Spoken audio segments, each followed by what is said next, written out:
জামায়াতকে রাজনৈতিকভাবে কিভাবে নির্মূল করা যায় সেভাবে কাজ করতে হবে, এই মন্তব্য করেছেন বিএনপি মহাসচিব মির্জা ফখরুল ইসলাম আলমগীর। আগামীতে যেন পুরোপুরি তাদেরকে নির্মূল করা যায় রাজনৈতিকভাবে, সেইভাবে আমাদেরকে কাজ করতে হবে। যেখানে মির্জা ফখরুল বলতেছে যে জামাতকে রাজনৈতিকভাবে নির্মূল করতে হবে, এইটা তাদের মুখ ফসকে বের হয়ে যাওয়া না, এটা তাদের পরিকল্পনার কথা, এটা তাদের টার্গেটের কথা।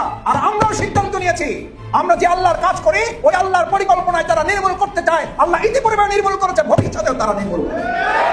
যদি আপনারা না পারেন, ব্যর্থতার দায় স্বীকার করে আমাদেরকে দায়িত্ব প্রদান করেন। আমরা হরমুজ প্রণালী থেকে বাংলাদেশের তেলবাহী জাহাজ মুক্ত করে বাংলাদেশের জ্বালানি সংকট নিরসনে ভূমিকা পালন করতে প্রস্তুত রয়েছি। আজকে দেখেন ইসলামের নাম ধরে বহুত লোক সংসদে গিয়ে বইছে, না সংসদ বুঝে, না সংসদের বক্তব্য বুঝে, না সংবিধান বুঝে, না সংবিধানের আর্টিকেল বুঝে, কেমনে দেশ চালাইব, কেমনে চালাইতে পারে, কি প্রস্তাব করবো এটা নাই, খালি শুধু জুলাই সনদ জুলাই সনদ জুলাই সনদ। এটা হইলো নিজে কেমনে ক্ষমতা থাকতে পারবো, আবার ঘুরে গেলে আরেকটা হুদহুদি কথা আন্দোলন ইস্যু তুলে, কোনো কাজের কথা নাই, শুধুমাত্র আন্দোলন ইস্যু তুলে আবার একটা আন্দোলন পেরা বাড়াবাড়ি কইরা দেশটার আরো মাটির তলে ঢুকাইবার লাগিয়া।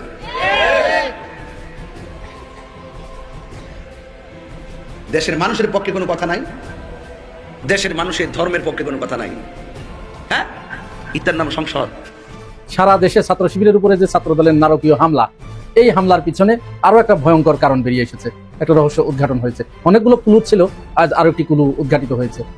আবার অস্থিতিশীল হয়ে উঠেছে দেশের ছাত্র রাজনীতি অঙ্গন। ক্যাম্পাসে ক্যাম্পাসে চলছে উত্তপ্ত পরিস্থিতি। 23 এপ্রিল রাতে শাহবাগ থানার ভেতরে ছাত্রদল ছাত্র শিবিরের নেতাকর্মীদের উপরে হামলার অভিযোগ ওঠে। রাতভর দুই ছাত্র সংগঠনের নেতাকর্মীদের ক্যাম্পাসে অবস্থান ঘিরেছিল উত্তপ্ত পরিস্থিতি। এই সুযোগে এবার মাঠে নেমেছে নিষিদ্ধ ঘোষিত সংগঠন ছাত্রলীগ। থানার ভিতরে যদি বিচার না থাকে, থানার ভিতরে মারতে মারতে ওসির রুম পর্যন্ত যদি নিয়ে যায়, আর সেখানে স্বরাষ্ট্রমন্ত্রী সাহেব বলেন যে এই দেশে মব কালচার চলবে না, একদম ফুল স্টপ দিতে চায় উনি মব কালচারে। কিন্তু মব তো হইতাছে, বিচার কোথায়? মুখ খোলেন, কথা বলেন, কিছু জানান আমাদেরকে। এটা কেমন কথা? ধইরা নেন ওরা গুপ্ত ছিল, ওরা অপরাধী, আইন বিভাগ আছে তো, আইনের মাধ্যমে বিচার শুরু করে দেন। মাইপিটার কি দরকার? আপনারা তো একসঙ্গেই ছিলেন, এই জুলাই বিপ্লবে একসঙ্গেই ছিলেন। জুলাই কোনো অভ্যুত্থান না ভাই, এটাকে বিপ্লব বলতে হবে। কেউ যদি অভ্যুত্থান বলে মাইনা নিবেন না। অভ্যুত্থান হয়েছে কোনটা? 90-তে এরশাদকে যে সরাইছে সেটা ছিল অভ্যুত্থান। আর কখন হয়? যখন বিপ্লব হয়। এটা পতন হয়েছে তো, বিপ্লব হয়েছে, এটাকে বিপ্লব বলতে হবে। এই জুলাইয়ের সাথে যারা এখন বেইমানি করতে চাইবেন, আমি জানি না বেইমানি করবেন কিনা, আপনাদের নিয়ত কি বোঝা যায় না। কারণ আপনারা সবসময় বলতেছেন না না আমরা অক্ষর অক্ষরে সব পালন করবো। কেন যে সময় নষ্ট করতে? এই নির্বাচনকে সুষ্ঠু হতে দেওয়া হয়নি, এখানে ব্যাপক ইঞ্জিনিয়ারিং করা হয়েছে। জামাত ইসলামের আমির তিনি বলছেন যে বিএনপি ইঞ্জিনিয়ারিং করে ক্ষমতায় এসেছে। আমি এটা তীব্র নিন্দা জানাচ্ছি, প্রতিবাদ জানাচ্ছি। বেশ কিছুদিন ধরে বিএনপি ও জামায়াতের অঙ্গ সংগঠনগুলোর মধ্যে চলছিল তপ্ত বাক্য বিনিময়। তবে সেই রেশ কাটতে না কাটতে এবার মুখোমুখি দুই দলের শীর্ষ নেতৃত্ব। জামায়াত আমিরের এক মন্তব্যকে কেন্দ্র করে বিএনপি এবং জামায়াতের মধ্যে এখন চলছে তুমুল রাজনৈতিক বাকযুদ্ধ। রাজনৈতিকভাবে নির্মূল করার হুমকির বিপরীতে ফ্যাসিবাদী ভাষার পাল্টা অভিযোগে উত্তপ্ত রাজনৈতিক অঙ্গন, কেউ কাউকেই ছাড় দিচ্ছে না। তর্ক বিতর্ক আর দূরত্বটা আগে থেকেই ছিল, তবে তা যে এত দ্রুত পাল্টাপাল্টি হুমকিতে রূপ নেবে তা হয়তো ভাবেননি রাজনৈতিক বিশ্লেষকরাও। শনিবার নয়াপল্টনের সংবাদ সম্মেলনে সেই আগুনেই যেন ঘি ঢাললেন বিএনপি মহাসচিব মির্জা ফখরুল ইসলাম আলমগীর। নির্বাচনে ইঞ্জিনিয়ারিং করে বিএনপি ক্ষমতা এসেছে। জামায়াত আমিরের এই মন্তব্যের কড়া সমালোচনা করে তিনি স্পষ্ট জানিয়ে দেন, জামায়াত ও তাদের নেতৃত্ব সুস্থ ধারার রাজনীতিতে বিশ্বাসী নয়। তিনি বা তার দল যে কখনোই সুস্থভাবে চিন্তা করেন না তার প্রমাণিত হয়েছে। সমগ্র পৃথিবী, সমস্ত যারা অবজারভার এসেছিল, সমগ্র বিশ্বের সমস্ত দেশগুলো, বাংলাদেশের সমস্ত প্রতিষ্ঠানগুলো, পত্র পত্রিকা, মিডিয়া এক বাক্যে স্বীকার করেছে যে এই নির্বাচনটি ছিল এই কালের, অর্থাৎ বাংলাদেশ সৃষ্টির পর থেকে সবচেয়ে নিরপেক্ষ, অবাধ এবং সুষ্ঠু নির্বাচন। নির্বাচনে ইঞ্জিনিয়ারিং করে বিএনপি ক্ষমতা আসার যে দাবি জামায়াত আমির করেছিলেন, তার জবাবে মির্জা ফখরুল কেবল প্রতিবাদী জানাননি, জামায়াতকে রাজনৈতিকভাবে নির্মূল করার ডাকও দেন। তাদের যে অতীত ইতিহাস, সেই ইতিহাস আমরা সবাই খুব ভালো করে জানি। সেই কারণেই সমগ্র জাতি অত্যন্ত সচেতন ভাবে তাদেরকে প্রত্যাখ্যান করেছে এবং আগামীতে যেন পুরোপুরি তাদেরকে নির্মূল করা যায় রাজনৈতিকভাবে, সেইভাবে আমাদেরকে কাজ করতে হবে। আর এই মন্তব্য ঘিরে শুরু হয়েছে নতুন সংঘাত। ফখরুলের এমন মন্তব্যের কয়েক ঘন্টার মধ্যেই তীব্র প্রতিক্রিয়া জানায় জামায়াতে ইসলামী।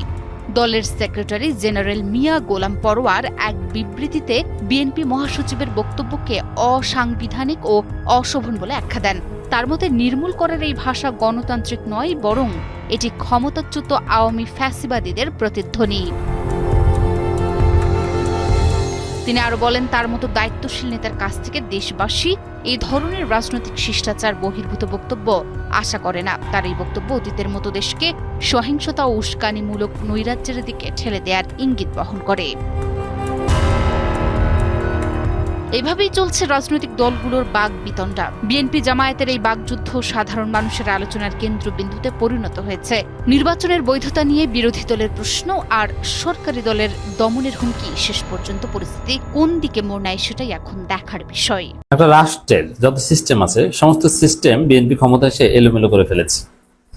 এভাবে সিস্টেমকে ধ্বংস করে, সিস্টেমকে কোলাপস করিয়ে দেশ চালানো যায় না। এভাবে চলতে থাকলে বিএনপি টিকতে পারবে না, বিএনপির পতন হবে। গণ আন্দোলনে বিএনপির পতন লাগবে না, প্রশাসনিক ষড়যন্ত্রে বিএনপির পতন হতে পারে। বিএনপি সমস্ত শত্রুকে মাঠে নামিয়ে দিয়েছে, সমস্ত প্রতিপক্ষকে একসাথে মাঠে নামিয়ে দিয়েছে। যে আওয়ামী লীগ এগুলো করতো না। আওয়ামী লীগ একটাকে ধরলে আরেকটাকে হাতে রাখতো, আরেকটাকে ধরলে তখন ওইটাকে হাতে রাখতো, কারণ সবগুলোকে একত্রে মোকাবেলা করা সম্ভব নয়। বিএনপির চারদিকে প্রতিপক্ষ আর শত্রু ঘিরে ধরেছে, লেজে গোবরে সবকিছু মাখিয়ে ফেলেছে। এভাবে দেশ চালানো যায় না, এভাবে ধান্দাবাজিও করা যায় না। ধান্দাবাজি চুরি করতে হলে আরেকটু স্মার্ট হতে হয়, চালাক হতে হয়। আপনারা দেখেছেন যে বিশ্ববিদ্যালয়গুলোকে কিভাবে নগ্নভাবে বিএনপি দলীয়করণ করেছে। এতে বিশ্ববিদ্যালয়ের সাধারণ শিক্ষার্থী এবং সাধারণ শিক্ষক সমাজ, যাদের জুলাই বিপ্লবে অসামান্য অবদান ছিল, তারা ক্ষুব্ধ চরমভাবে যে আমরা কি সেই দলীয়করণের বিশ্ববিদ্যালয়ে চেয়েছি। জুলাই বিপ্লবের পর শিক্ষা প্রতিষ্ঠানগুলোতে একটা ব্যাপক প্রত্যাশা ছিল যে শিক্ষা প্রতিষ্ঠানে আর রাজনীতির কালো ধাবা চলবে না, গঠনমূলক ছাত্র সংসদ ভিত্তিক রাজনীতি চলবে, বা শিক্ষকদের নোংরা রাজনীতি, দলীয়করণের রাজনীতি চলবে না। কিন্তু বিএনপি যেভাবে ভিসি নিয়োগ দিয়েছে, বিশ্ববিদ্যালয়ের সিস্টেমকে ধ্বংস করে দিয়েছে। এখন সেই পুরনো আওয়ামী স্টাইলের দলীয়করণ সব জায়গায়। এর মানে যারা বিএনপি করে তারা সব পদ পদবি পাবে, যারা বিএনপি করে না তারা সব জায়গায় বঞ্চিত হবে। এতে কিন্তু প্রচন্ড ক্ষোভ সাধারণ শিক্ষার্থী এবং শিক্ষকদের মধ্যে। এই গেল বিশ্ববিদ্যালয়গুলো, শিক্ষা প্রতিষ্ঠানগুলো ধ্বংস করা, এটা বিএনপির হাতছাড়া হয়ে গেছে কার্যত। কারণ সমস্ত বিশ্ববিদ্যালয়ের ছাত্র শিক্ষকরা এমনটাই ক্ষুব্ধ যে সুযোগ পেলেই তারা বিএনপিকে কামড় দেবে। This is reality. এরপরে বিসিবিটা কিভাবে ধ্বংস করেছে দেখেছেন। বাবার দোয়া আর স্ত্রীর দোয়া ক্রিকেট কাউন্সিল গঠন করেছে এবং বিএনপির দালালদের মাধ্যমে একটা বোর্ড গঠন করেছে, যাদের মধ্যে কোনো পেশাদারিত্ব নেই, এবং বাংলাদেশের ক্রিকেটটা এরা ধ্বংস করবে। এমনকি আইসিসি নিষেধাজ্ঞা আসলেও আসতে পারে। এক ভয়াবহ অবস্থা।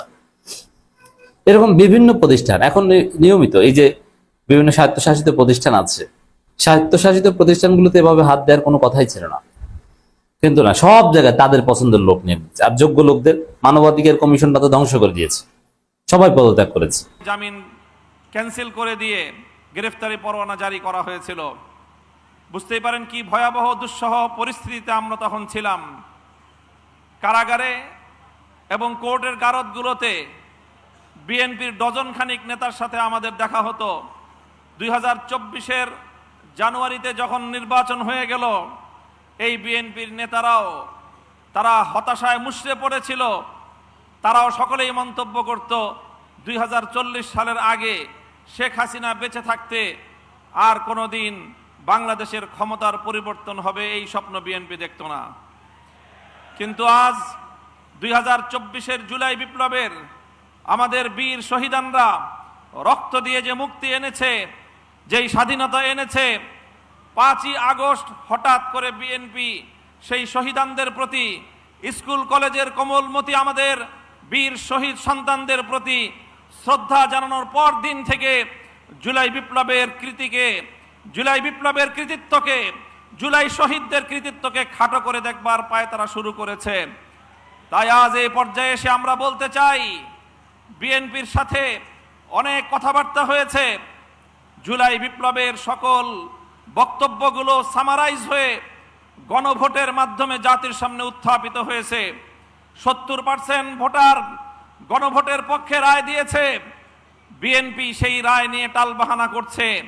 আমি বলেছি বিএনপি এখন যেই রাজনীতি করছে সেটা তাদের দুটি মৌলিক নীতির উপর প্রতিষ্ঠিত।